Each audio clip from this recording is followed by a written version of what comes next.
The story begins in Germany. At the beginning of 1941, the entire country seems to live at the pace of war. In cities and villages, patriotic posters cover walls, radios broadcast fiery speeches, and newspapers repeat the same message every day. Germany is destined for victory. It is in this environment that thousands of young people receive the letter that will change their lives. Inside a plain envelope is the summons to serve in Wehrmacht, the German army. For many, it seems almost an honor. Some are only 18 or 19 years old. Others have left jobs in factories, farms, or workshops. There are students, workers, and only children from entire families. Most people have never seen a real war. At train stations, the scene repeats itself throughout Germany. Mothers hug their children tightly, trying to hide their fear.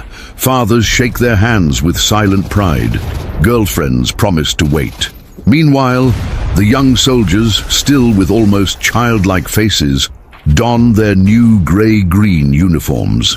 They believe what they've heard for months. Propaganda claims the campaign against the Soviet Union will be swift. Some officers even assert that the war could end before next winter. In barracks, instructors repeatedly state that the German army is the most powerful on earth, and many of these young people truly believe it.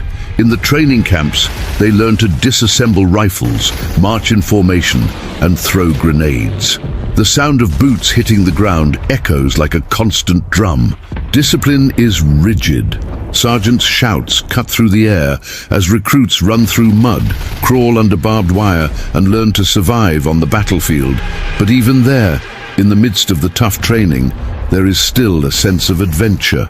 At night, in their barracks, the soldiers talk about the future. Some dream of returning as heroes, others imagine medals shining on their chests. There are laughs, bets, and exaggerated stories. Nobody talks much about dying. Few of them can imagine what truly awaits them on the vast plains of Russia. Because, on the other side of Europe, a gigantic war is about to begin. A war unlike anything the world has ever seen. A war where the cold kills as quickly as bullets, where entire cities become battlefields, and where millions of men will disappear in the snow and mud. But at that moment, in the spring of 1941, those young people didn't know that yet. For them, the war still seems like a glorious march towards victory. And so, with backpacks on, their backs, rifles in their hands, and dreams of glory in their heads, they board military trains that slowly make their way east. For many of them, that trip will be the last time they see their home. In the early hours of June 22, 1941, it began like few other dawns in the history of the war. Along a gigantic border stretching for thousands of kilometers, more than 3 million German soldiers waited in silence. Tanks hidden among trees, columns of trucks lined up on dirt roads, and thousands of artillery pieces pointed eastward. In the darkness before dawn, the tension was almost palpable. Among these men was the young German infantry soldier. His uniform was still relatively new. The rifle hung heavily on his shoulder, and the backpack on his back seemed heavier and heavier as the hours passed. Around him, other soldiers smoked silently, some sitting on the ground, others leaning against military vehicles. Nobody talked much. They knew that something huge was about to happen. Shortly before 4 in the morning, the order finally arrived. Across the entire front line, commanders began transmitting the same message. The invasion of the Soviet Union was beginning. That colossal operation would become known as Operation Barbarossa, the largest military attack ever launched up to that point. Suddenly, the silence was shattered. Thousands of cannons opened fire simultaneously. The ground trembled as if the earth itself was splitting open. The dark sky lit up with artillery flashes, and the sound of gunfire turned into a continuous roar that echoed for miles. Grenades exploded in Soviet positions across the border, sending up columns of earth, smoke, and fire. For the young German infantrymen, that was the first real sound of war. Soon after the initial bombardment came the next signal, tank engines roaring ahead of the lines. Armored columns began to advance, cutting their way across the Soviet border. Planes crisscrossed the sky in formation, flying towards enemy airfields and cities. Then came the order everyone was waiting for. Move forward. The infantry began to move behind the tanks. Hundreds of men marched across the fields, still shrouded in morning mist. The sun began to slowly rise on the horizon, illuminating the Eastern European landscape. Vast fields, small wooden villages, and dirt roads that seemed to stretch on forever. Initially, there was almost no resistance. Some Soviet positions were completely destroyed by artillery fire. Others appeared to have been hastily abandoned. In certain places, stunned Soviet soldiers attempted to fight back, firing isolated shots before being quickly overwhelmed. For many Germans, this seemed to confirm everything they had heard. The war seemed to be going exactly as planned. But even on that first day, signs of something different began to appear. In some positions, the Soviets fought to the last man. Small garrisons held out for hours, even when surrounded and without hope of reinforcements. The young German soldiers saw bodies scattered across the field for the first time. Some still held their rifles, others lay near destroyed trenches. The smell of gunpowder and burnt earth began to mingle with something heavier, the smell of death. It was only the beginning. As the day wore on, the German columns continued advancing into the vastness of the Soviet Union. The distances were enormous, the roads were bad, and the territory seemed endless. Nevertheless, confidence remained high. German commanders believed the Soviet army would collapse quickly. Many soldiers were convinced they would be home before winter. But what they didn't know, and what the young child couldn't yet imagine, was that this invasion would open the doors to one of the most brutal wars in human history. A war that would engulf entire cities. A war where millions of men would disappear in the snow, mud, and artillery fire. And for that German soldier, each step taken that June morning plunged him deeper into a nightmare that would last for years. After the initial shock of the invasion, the reality of war began to reveal itself in a much slower and crueler way. For the German infantry soldier, war wasn't just about explosions and dramatic battles.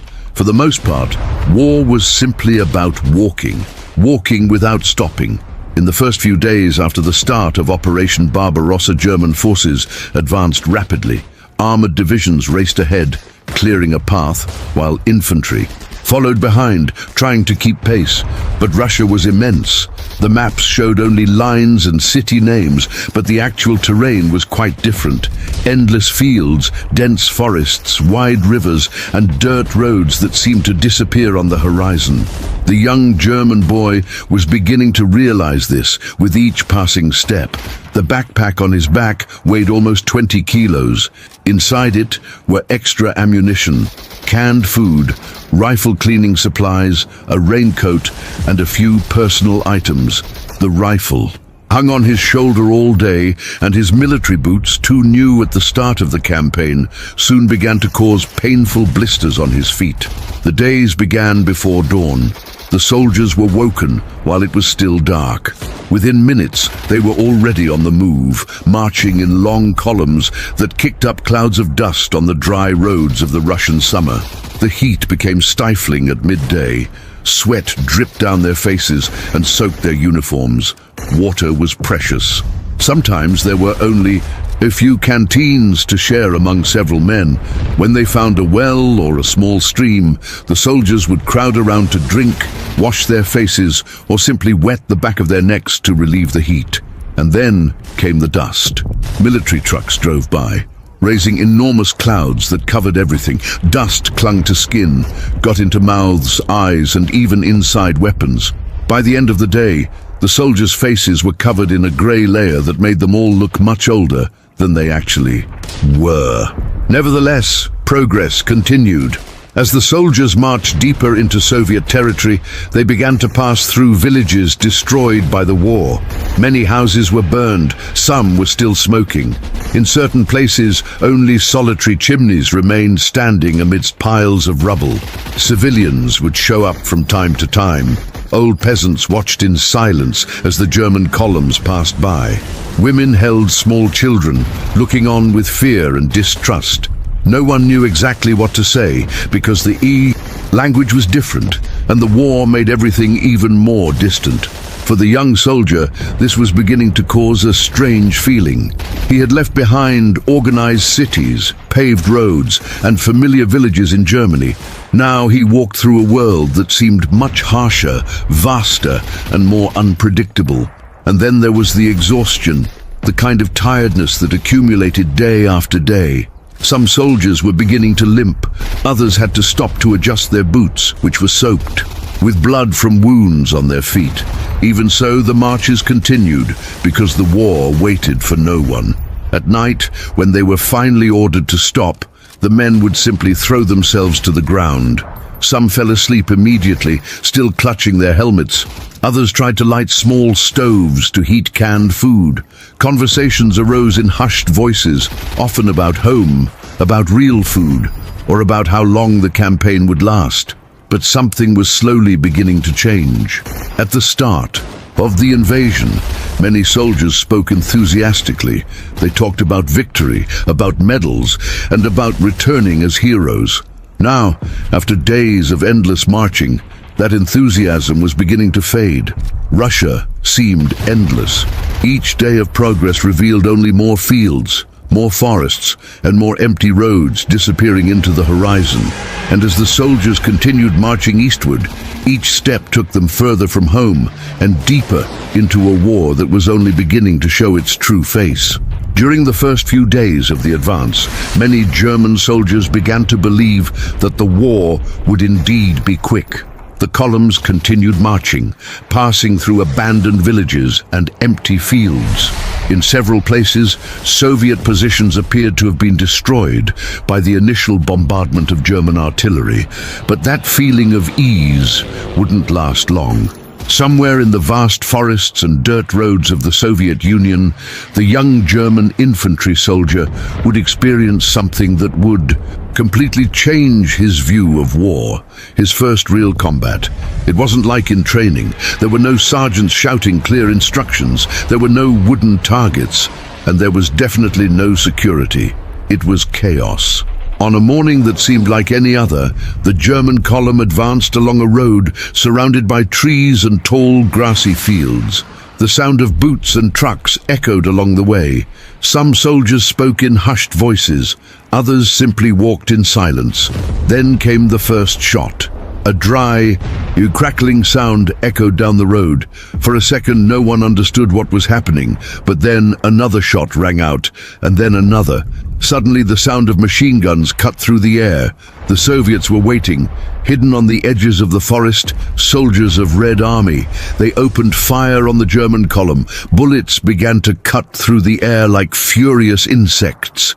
Branches exploded when hit. Earth was lifted from the ground, and screams began to rise from among the men.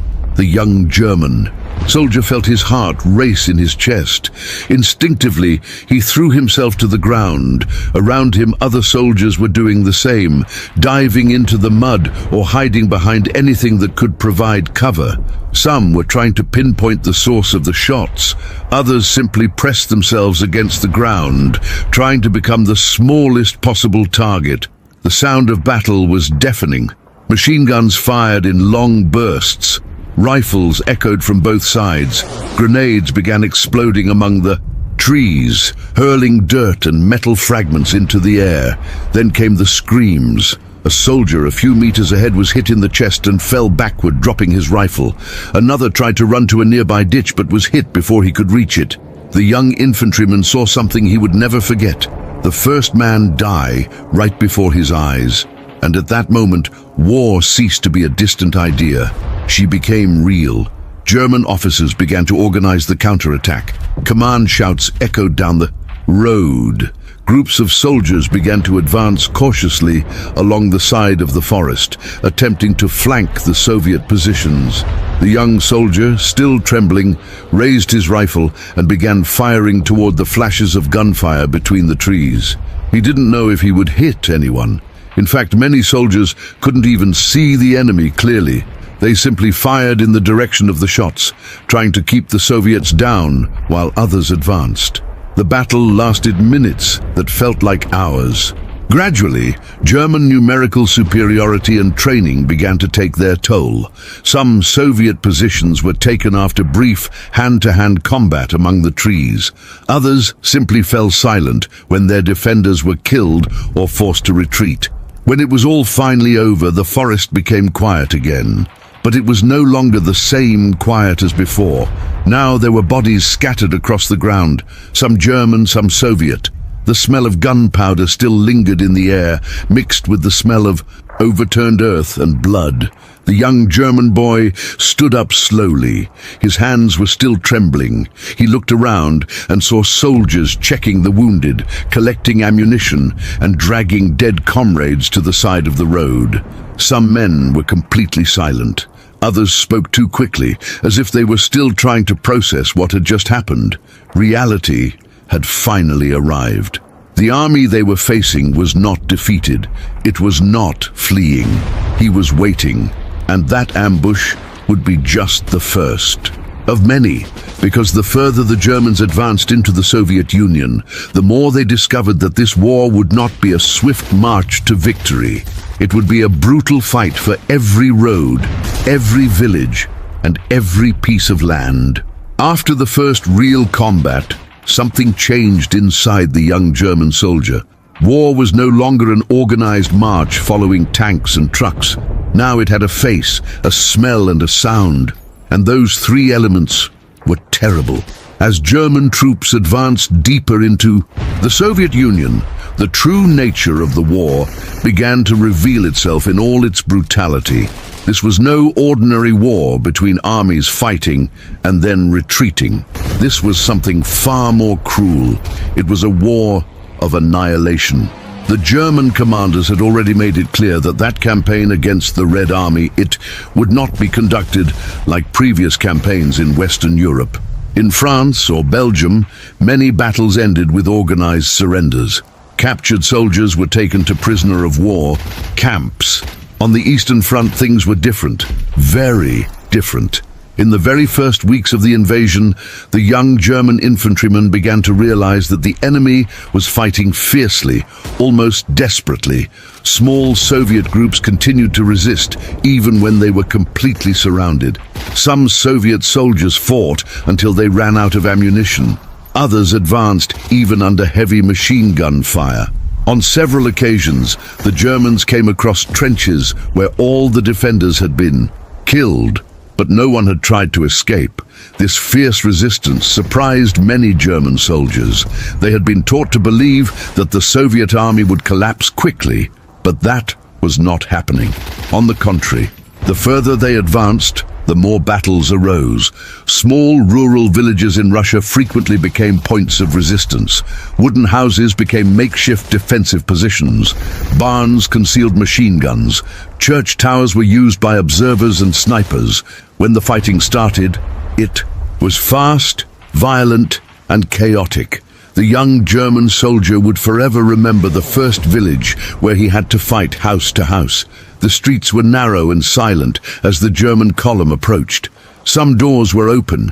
Chickens ran freely through the yards. At first glance, it seemed as if the residents had simply fled. But then came the gunshots. Rifle shots rang out from a window. A machine gun began firing from behind a wooden fence. In seconds, the entire village had turned into a battlefield. German soldiers scattered through the streets, running from house to house. Grenades were thrown through doors and windows before anyone dared to enter. In some places, combat took place just a few meters away, soldiers firing rifles inside narrow corridors or fighting hand-to-hand in dark rooms. The young child entered a house along with two companions. The interior was filled with smoke and dust.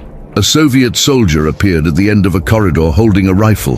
There was a second of hesitation, an instant frozen in time.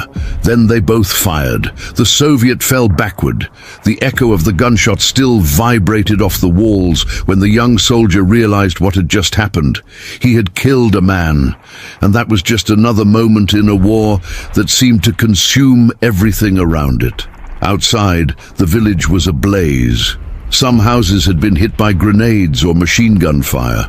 Flames were beginning to climb up the wooden roofs. The air was thick with smoke and screams. Civilians who had failed to flee ran through the streets trying to escape the fighting. It was impossible to completely separate the war from the people who lived there. For the young German soldier, it was a disturbing sight. The war was no longer just soldiers fighting soldiers. It was destroying entire villages, entire families, entire lives, and this brutality began to affect everyone involved. Some German soldiers became harder, colder. Others fell silent, as if trying to block it all out of their minds. But there was one thing that everyone was slowly beginning to understand. This war would not end quickly.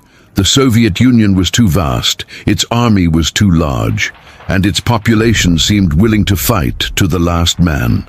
As the German columns continued advancing eastward, the war became increasingly brutal. Each village captured cost blood. Each kilometer gained left more bodies behind.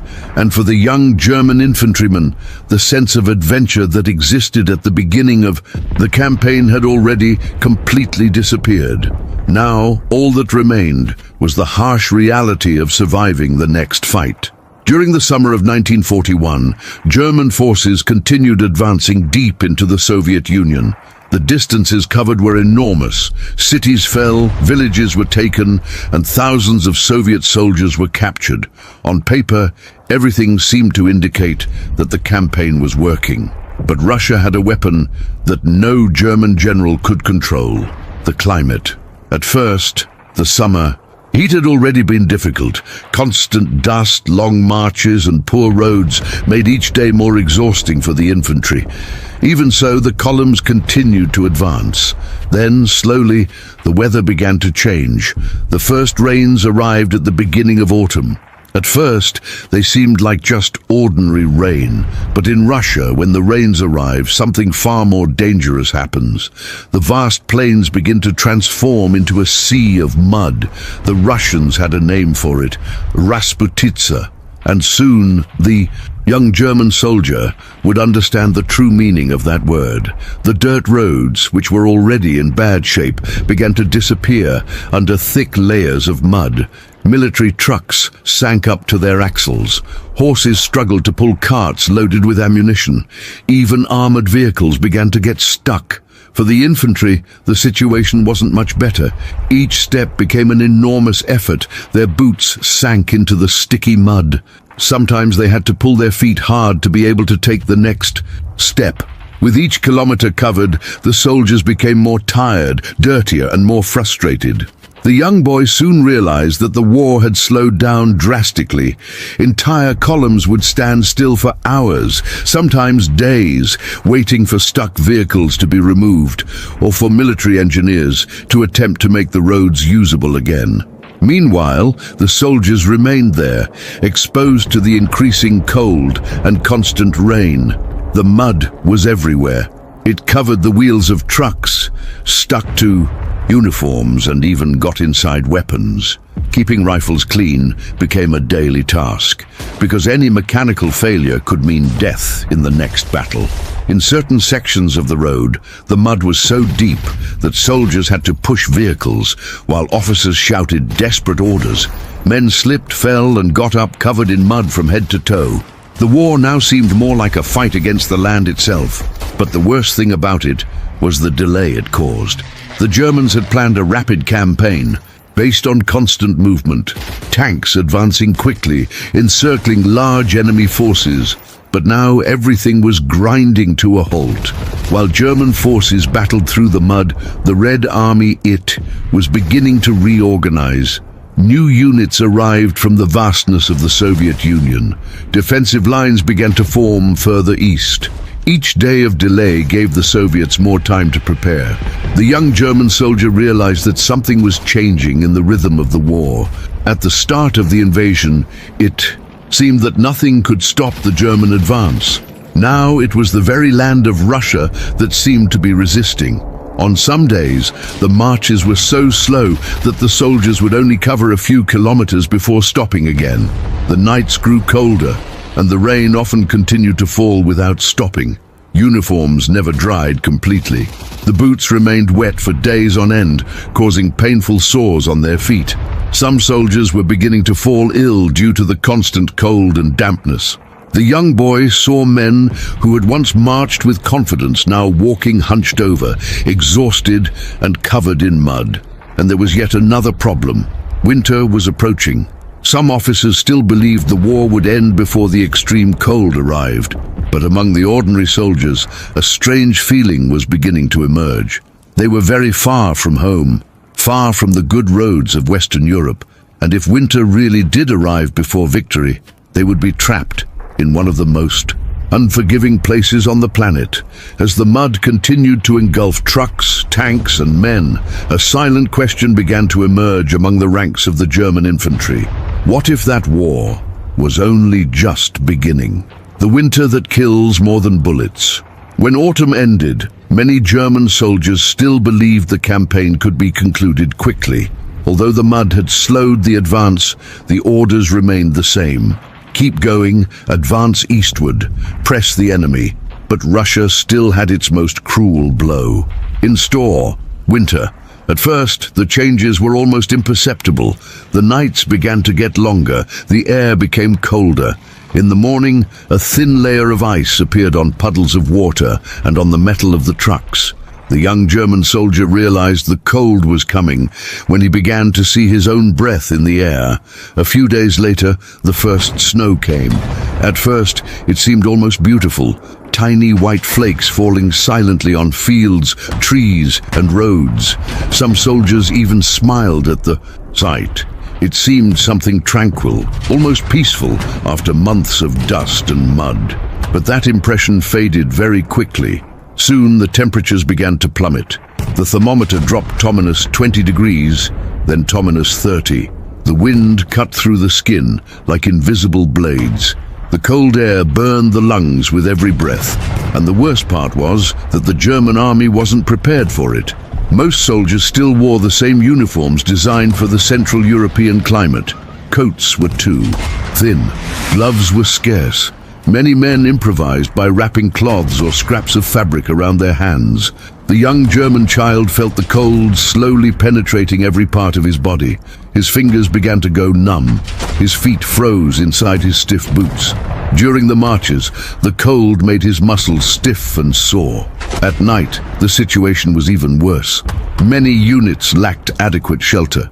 Soldiers dug holes in the frozen ground or tried to take refuge in abandoned houses.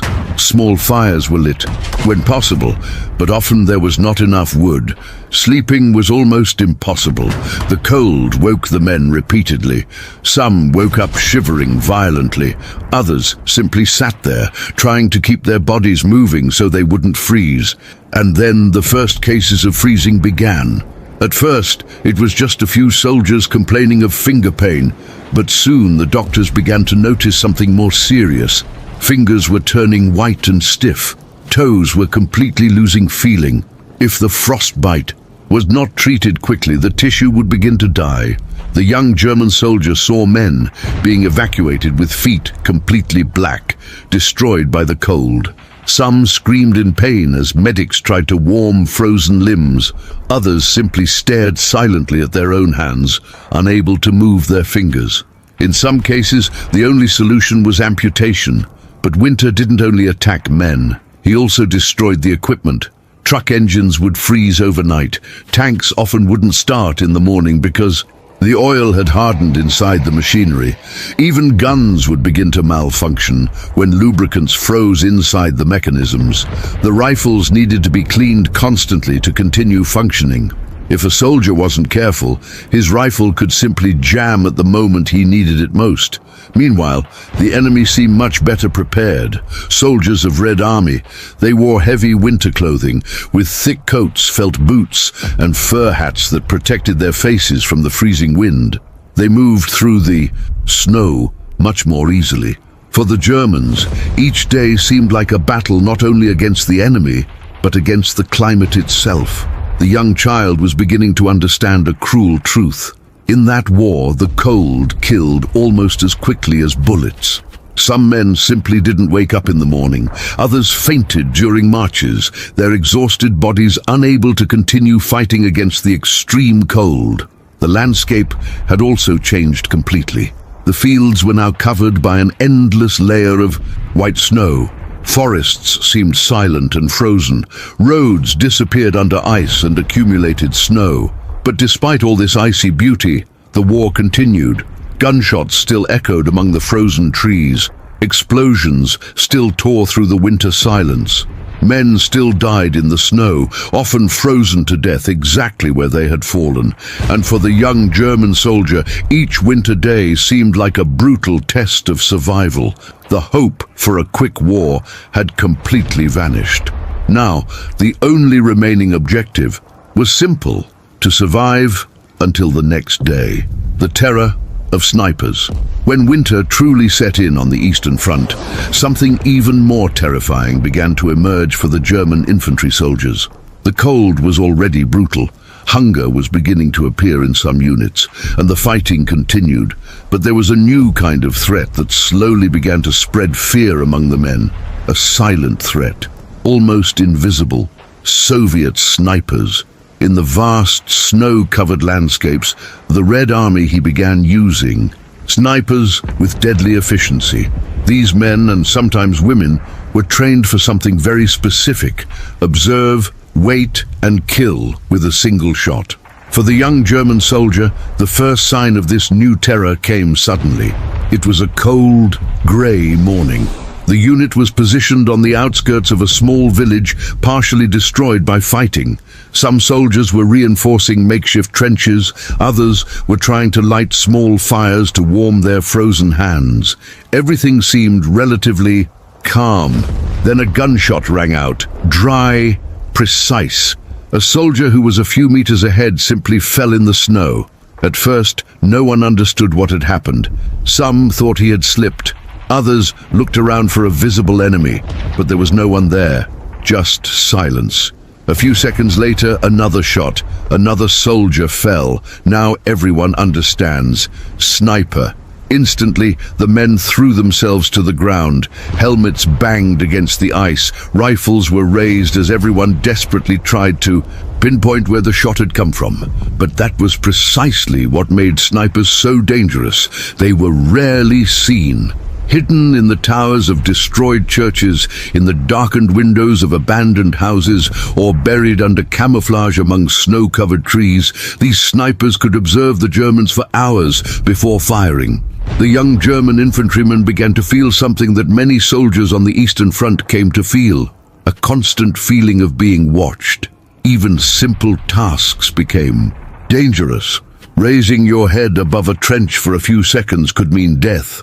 Walking between positions required running quickly, bent over, trying to stay out of the line of sight of some unseen sniper. Fear began to grow within the units. Some soldiers even avoided leaving the trenches during the day. Others dug deeper positions, trying to protect themselves from gunfire coming from any direction.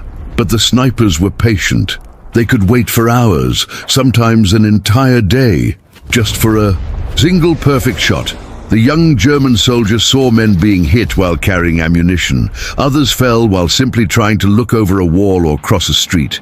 And often, after the shot, silence would return. No movement. I am here. As if the landscape itself were hunting the men. Among the German soldiers, stories began to circulate. There was talk of Soviet snipers who had racked up dozens or even hundreds of kills. Some names began to become almost legendary. One of them was Vasily. Zaitsev, a sniper who fought in the ruins of devastated cities and who would become a symbol of this silent war. For the German infantry, these snipers represented something deeply disturbing.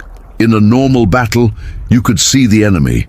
You could hear gunfire, see soldiers running, feel the chaos of combat. But against a sniper, there was only waiting. Wait, notice, and hoping not to be next. The young German infantryman began to realize that this war was full of dangers he had never imagined. During his training in Germany, it wasn't just about large battles or tank attacks. Sometimes it was just a single man hiding somewhere far away. A man with a rifle, infinite patience, and perfect aim. And as the snow continued to fall silently over the ruins and trenches of the Eastern Front, every German soldier knew that at any moment he might hear that dry sound again. A single shot, and yet another man would disappear into the vast silence of war. The nightmare of urban battles. If there was one thing German infantry soldiers quickly learned on the Eastern Front, it was that fighting in cities was completely different from any other type of combat. In open fields, at least it was possible to see the enemy in the distance. In forests, there was room to maneuver, but in cities, war turned into a deadly labyrinth. And for the young German soldier, this nightmare would reach its most brutal point during the fight for the city that would become a symbol of the total destruction of war, the Battle of Stalingrad. When German forces began to approach the city on the banks of the Volga River in the summer of 1942, many officers still believed that capture would be swift. The Luftwaffe launched massive bombing raids on the city, turning entire neighborhoods into smoldering ruins. But the effect was exactly the opposite of what was expected. Instead of destroying the Soviet defenses, the rubble created thousands of perfect defensive positions. Each destroyed building became a fortress. Every street has become a killing field. When the German infantry entered the city, the young soldier immediately realized that this was no ordinary battle. The streets were littered with debris, burned-out tanks blocked intersections. Collapsed buildings formed mountains of concrete and twisted steel, and somewhere among those ruins, the enemy was waiting. Soldiers of Red Army. They were hidden in basements, holes in walls, destroyed roofs and dark corridors. They knew every corner of the city and used it to the fullest. The fight took place at absurdly short distances. Sometimes only a few meters separated the two sides. The young German infantryman would remember the first building his unit tried to take. It was a partially destroyed factory with broken windows and walls marked by bullet holes. Before entering, grenades were thrown through the windows. Explosions echoed inside the building. Dust and smoke billowed from the vents as soldiers surged forward through the entrance. Inside the building, visibility was almost zero. The air was thick with concrete dust. Each step made shards of broken glass clatter on the floor. The silence was heavy, broken only by cautious footsteps and quick breaths. Then came the shots. Gunshots rang out from a dark corridor. A German soldier fell instantly. Another responded with bursts of machine gun fire that tore through the flimsy walls. In seconds, the entire building was transformed into a chaotic scene of gunfire, screams, and explosions. The young soldier advanced from room to room, rifle raised, his heart pounding so hard it seemed to echo inside his helmet. At times, he could hear Soviet soldiers talking on the other side of a wall. The distance between life and death had been reduced to just a few steps. In some battles, the two sides were so close that grenades were thrown from one floor to another. In others, soldiers fought hand-to-hand on narrow staircases using bayonets, rifle butts, or anything that could serve as a weapon. The entire city had been transformed into a three-dimensional battlefield. Fights took place in basements, at street level, and on upper floors simultaneously. At night, the situation became even more terrifying. Darkness shrouded the city's ruins, but the fighting rarely ceased. Rifle fire illuminated dark corridors. Grenade explosions echoed among the destroyed buildings. Sometimes the Germans controlled one floor of a building while the Soviets occupied another. It was a war within the same structure. The young boy began to understand why the soldiers called it that, War of Times. A brutal fight inside tunnels, ruins and holes where every meter gained cost blood. And there was something even worse. Even when a building was captured, it was impossible to know if it was truly secure. Soviet soldiers often remained hidden in basements or secret compartments, waiting for the right moment to attack again. Nothing was truly safe in Stalingrad. Every corner could hide an ambush. Each door could lead to death. And for the young German soldier, that destroyed city seemed to swallow men whole every day. Men who would enter dilapidated buildings and never come out again. During months of brutal fighting in the city's ruins, German soldiers believed they were slowly crushing Soviet resistance. Each street conquered, each building taken, seemed to bring them closer to victory. The young infantry soldier was already exhausted, covered in dust, soot, and dried blood from weeks of fighting in the city's ruins. But something was happening far away. While the Germans fought desperately inside the city, the Red Army, they were preparing something gigantic on the vast plains around them. Silently, entire divisions were being positioned north and south of the German forces. Tanks, artillery, fresh infantry, everything is waiting for the right moment. Then, in November 1942, the coup came like a thunderclap in the middle of winter. The Soviets launched a massive offensive known as Operation Uranus. Suddenly, while the Germans were still fighting inside the city, huge Soviet formations attacked the weaker lines protecting the flanks of the German army. These positions were mainly defended by Allied troops against Germany, Romanian, Italian and Hungarian units, which were far less equipped to face such a powerful attack. As Soviet tanks advanced through the snow and fog, these lines began to break down rapidly. Entire divisions were crushed. Columns of Soviet tanks broke through the defenses and began advancing rapidly across the frozen plains. The objective was clear: to completely encircle the German forces fighting inside Stalingrad. Initially, many German soldiers inside the city were unaware of what was happening. The young infantryman was still fighting in the ruins of destroyed buildings when strange rumors began to circulate among the units. Messengers arrived bringing confusing news. Officers spoke in hushed voices about Soviet movements in the rear. But the truth soon became impossible to hide. The Soviet forces advancing from the north and south were rapidly closing in on each other. And then, somewhere far away on the snow-covered plains, they finally met. The net was closing in. More than 200,000 German soldiers were now trapped inside the destroyed city and the surrounding areas. The young German soldier realized the gravity of the situation when the orders began to change drastically. Before, the order had always been to advance. Now it was time to resist at all costs. The German lines began to reorganize for total defense. Every building, every street, and every defensive position was held with increasing desperation. But there was a terrible problem. Supplies were becoming increasingly scarce. With the encirclement complete, the land routes that brought food, ammunition, and fuel had been completely cut off. The soldiers now depended solely on supplies dropped by plane, and these planes frequently faced snowstorms, Soviet anti-aircraft fire, and makeshift airstrips. Many of them never arrived. The young child began to realize that something was deeply wrong. The officers' faces were tense. The conversations among the soldiers grew increasingly somber. Some still believed that a major German counterattack would come to liberate them. Others were beginning to suspect something far worse. The nights inside the besieged city became even quieter and more terrifying. The cold was brutal, the sky was often covered by heavy clouds, and the distant sound of Soviet artillery constantly echoed around the perimeter. The men were under arrest, completely surrounded, and as winter tightened its grip and the Soviets tightened their siege around the city, the young German soldier began to understand a terrible truth. They were no longer fighting to win the battle.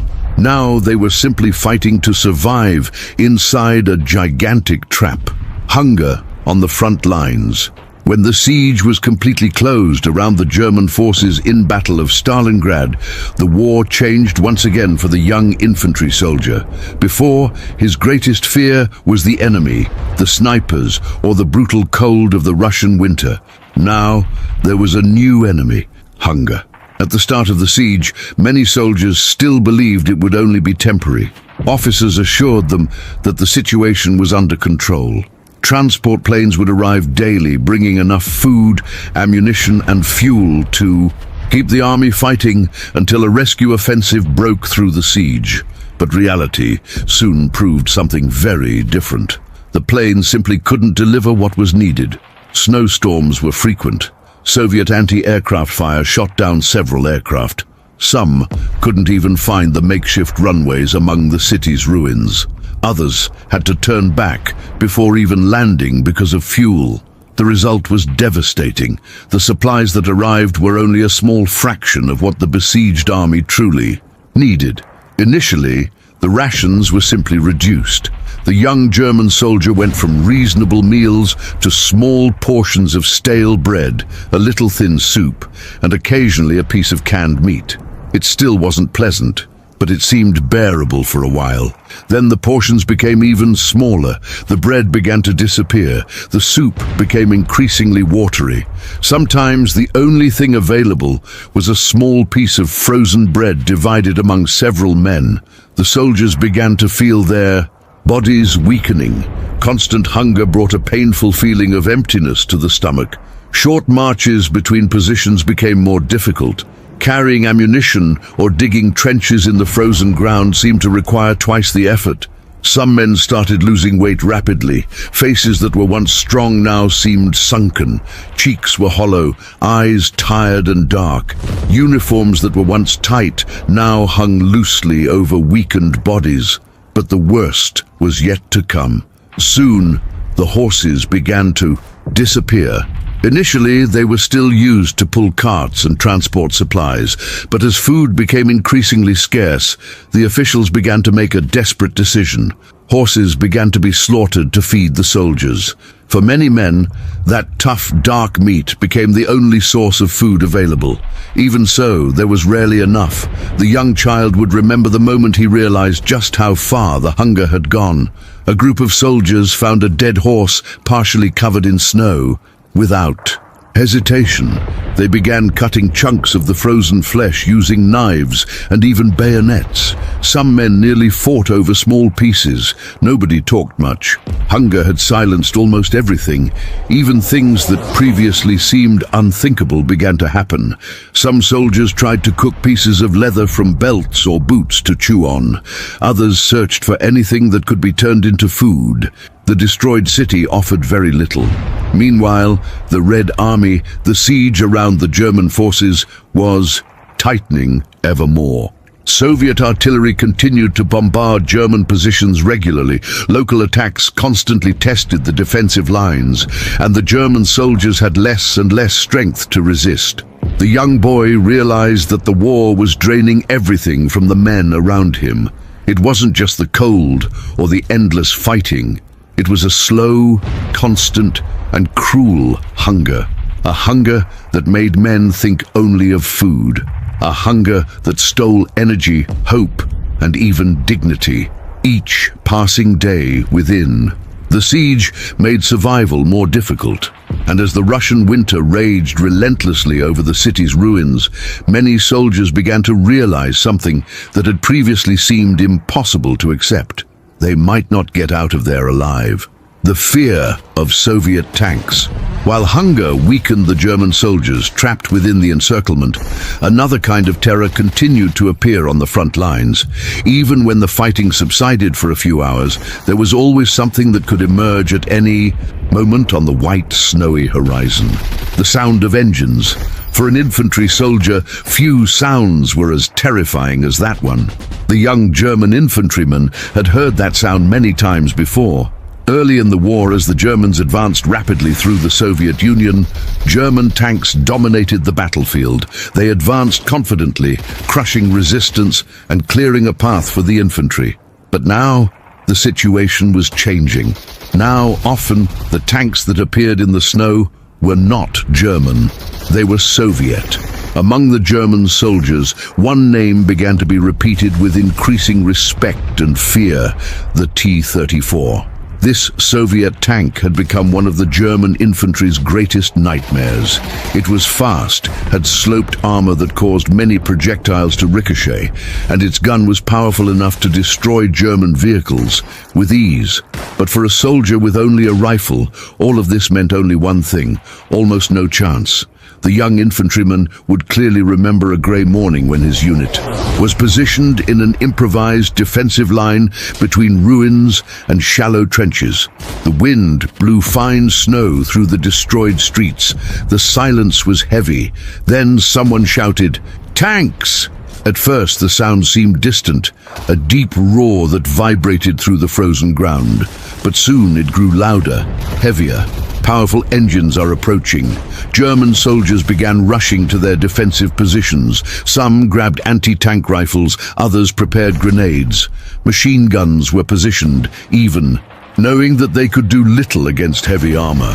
Then they appeared, dark silhouettes emerging through the snow and smoke in the distance. Tanks of T-34 advancing slowly, their towers rotating as they searched for targets among the city's ruins. For the young German soldier, that sight was terrifying. The tanks looked enormous, almost invincible. Their tracks crushed debris and ice as they advanced. The sound of metal tracks grinding through the snow echoed through the streets. Soon, the first shots rang out. The cannon of one of the Soviet tanks fired, and the explosion hit a partially destroyed building where some German soldiers were positioned. The impact sent a cloud of dust, concrete, and snow flying through the air. Men ran for shelter. The young infantryman gripped the rifle tightly, but he knew that weapon was practically ineffective against a tank. He watched nervously as more experienced soldiers prepared improvised anti-tank weapons. Some carried magnetic mines. Others held special grenades that needed to be thrown very close to the target. Too close. When a tank approached German positions, the fighting became almost suicidal. Soldiers had to approach the armored vehicle, hide among ruins or craters, and wait for the right moment to attack. Sometimes they would run up to the tank and try to place explosives directly on the tracks to immobilize it. It was a desperate struggle between man and machine. The young soldier saw a comrade try this. The man ran along the side of a destroyed building holding an explosive. For a moment, it seemed he would reach the tank, but the armored vehicle's turret rotated. A burst of machine gun fire came from the front of the vehicle. The soldier fell in the snow before reaching his target. These moments made it clear how terrifying those tanks were to the infantry. But even so, the German soldiers continued trying to resist. Some tanks were hit by anti-tank weapons hidden among the ruins. Others became trapped in debris or bomb craters. When one T-34 finally, it was destroyed, the enormous metal hull left burning in the middle of the street like a giant carcass. Even so, more tanks kept appearing. For the young German infantryman, each armored attack seemed like a brutal test of courage and survival. Because confronting another soldier was one thing, but facing a 30-ton machine advancing directly towards him, that was something completely different. And in that merciless winter on the Eastern Front, the distant sound of heavy engines became a terrifying warning. At any moment, the next battle could begin. The collapse of morality. As the months passed within the siege, something slowly began to break down within the German ranks. At the start of the campaign, the soldiers marched with confidence. There was pride, discipline, and a strong belief that they were fighting for an inevitable victory. Now, that trust was fading. For the young German infantry soldier, the change was visible. Every day, the men around him no longer spoke so much about returning home as heroes. The conversations at night, when there was still energy to talk, were much shorter. Often the soldiers simply remained silent, sitting in frozen ruins or inside makeshift trenches. The cold remained brutal, hunger still tormented everyone, and the siege showed no signs of being broken. The promises made by the commanders at the start of the siege were beginning to seem increasingly distant. They said reinforcements were coming. They said a major attack would liberate the besieged army. But the days went by, and nothing happened. The young German infantryman began to notice the faces of the men around him. Soldiers who had once been strong and confident now looked aged. Their beards grew unruly. Their eyes were sunken and tired. Some men were talking to themselves. Others would stare blankly for long periods, as if trapped in thoughts they couldn't escape. The war had drained almost everything from them. Casualties continued to rise, not only because of the fighting, but also because of the extreme cold, hunger, and diseases that were beginning to appear among the weakened soldiers. Fevers, infections, and exhaustion spread throughout the stations. Doctors had few remedies. Often, the most they could do was try to warm the wounded and hope they survived. But not everyone succeeded. The young soldier watched his comrades disappear one by one. Some were killed in combat. Others simply didn't wake up after a particularly cold night. Each loss left a silent void within the unit. And then there was something even more difficult to deal with: the growing feeling of abandonment. The soldiers began to realize they were completely isolated. The destroyed city around them looked like a prison made of ice, ruins, and artillery fire. The Red Army, he continued to tighten the siege, advancing slowly and attacking German positions whenever he found an opportunity. The Germans were still resisting, still fighting with discipline, but something within them was changing. It was no longer a fight for victory, it was a fight for survival. The young boy realized this in a simple yet powerful moment. During a silent night, he and some companions were sitting inside a ruined building, trying to warm themselves by a small fire. Nobody talked much. Finally, one of the soldiers said something in a low voice. "Do you think anyone knows we're still here?" No one answered, because deep down, everyone was starting to ask the same question. Hope, once strong and clear, now seemed distant. Like a memory of a very different time, when trains still departed from Germany full of confident young people in clean uniforms. Now, all that remained were weary men fighting in a dead city, and the young German soldier was beginning to understand that this war was not just destroying armies, she was destroying the men who fought within her. The Great Retreat. At some point, even the most disciplined soldiers began to realize that the war had completely changed direction. At the start of the invasion, the German army seemed unstoppable. Cities fell rapidly, columns of tanks advanced for hundreds of kilometers, and the soldiers believed they were participating in the greatest military victory in history. But now, for the young German infantry soldier, the reality was very different. The word that was beginning to appear more and more frequently in officers' orders was a word that no army likes to hear: retreat. After devastating defeats on the Eastern Front and the weakening of German forces, the balance of the war had begun to shift. Red Army, which previously seemed to always be on the defensive, was now advancing with increasing force. New divisions were constantly emerging from the depths of the Soviet Union. Tanks, artillery, and fresh infantry began pushing back the German lines, and when the Soviets attacked, they attacked with overwhelming force. The young German infantryman witnessed this change with his own eyes. What had once been firmly established German positions were now beginning to be abandoned under constant pressure. Each retreat was a chaotic and dangerous operation. Retreating in war is rarely organized. While the units attempted to move into new defensive positions, the enemy continued to attack. Soviet artillery fired continuously, turning roads and fields into smoking craters. Attack aircraft flew low, searching for columns of soldiers and moving vehicles. Each retreat felt like a desperate race against time. The young soldier marched again along the roads of Russia, but now in the opposite direction. The terrain that had once been conquered with so much effort was being abandoned kilometer by kilometer. Destroyed villages were left behind, frozen fields disappeared on the horizon. In many places, German soldiers had to destroy equipment they could no longer transport. Broken down trucks were set on fire, heavy artillery was abandoned when there weren't enough horses or fuel to move it. It was painful to watch.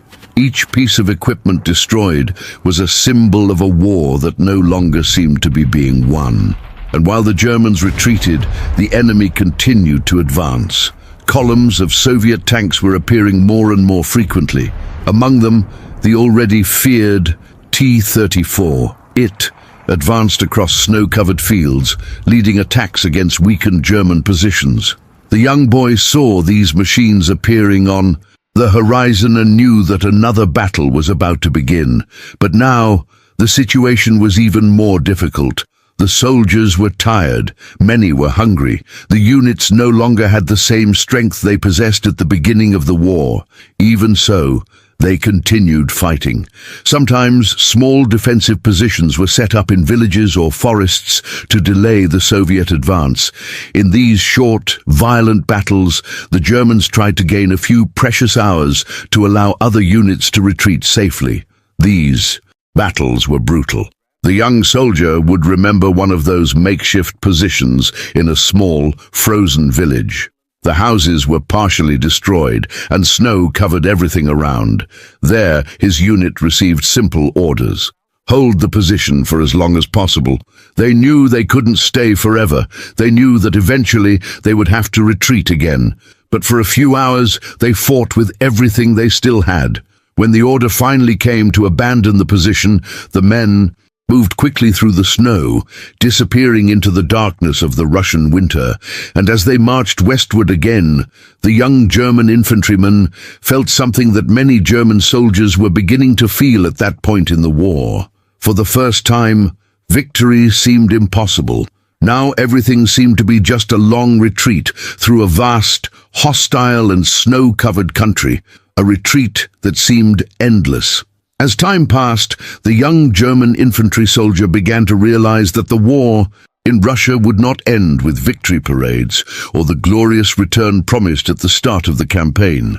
That idea, so present when he left Germany in 1941, now seemed distant, almost naive. The reality was different. After years of fighting on the vast eastern plains, many of the men who had begun that journey were no longer there. Some had died in the first battles, others were left behind in the destroyed cities, the frozen forests, or the mud-covered roads that crisscrossed the vastness of the Soviet Union. For the survivors, all that remained was to keep fighting and retreating. The Red Army now, it was advancing with ever-increasing force. Soviet troops had learned from the early years of the war, reorganized their armies, and produced enormous quantities of tanks, artillery, and aircraft. Now they were the ones applying the pressure. Cities that had previously been conquered by the Germans began to be retaken one by one. Each German retreat left behind more ruins, more destroyed vehicles, and more fallen soldiers. The young German boy no longer thought much about victory. He was only thinking about surviving the next day. The marches continued, the cold continued, the fighting continued. But there was something different inside the men who were still fighting. They were exhausted. The uniforms were torn and worn. The boots were worn down from thousands of kilometers marching through mud, snow, and ice. Many soldiers bore visible or invisible scars, permanent reminders of years of combat, and there was also something that no one could see directly, the psychological toll of war. The young soldier remembered the friends he had made at the beginning of the campaign. Some had boarded the same train as him when they left Germany.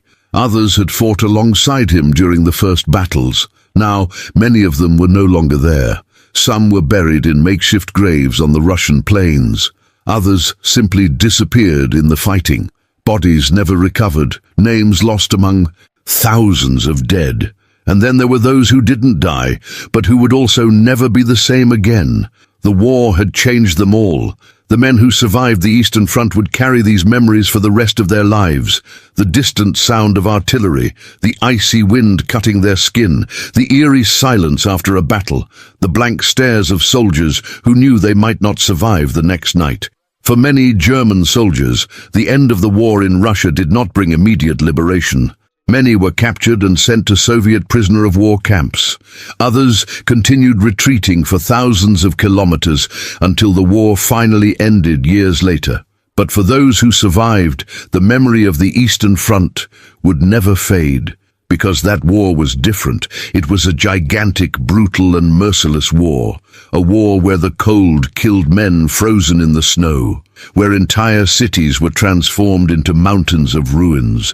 Where millions of soldiers fought and disappeared in a land too vast to be fully comprehended. And for the young German soldier who one day boarded a train believing in easy victory and military glory, Russia taught a cruel lesson. War was not made up of heroes, it was made up of survivors. And of all the men who marched east that summer of 1941, only a few would return home to tell what really happened on the vast frozen plains of the Eastern Front.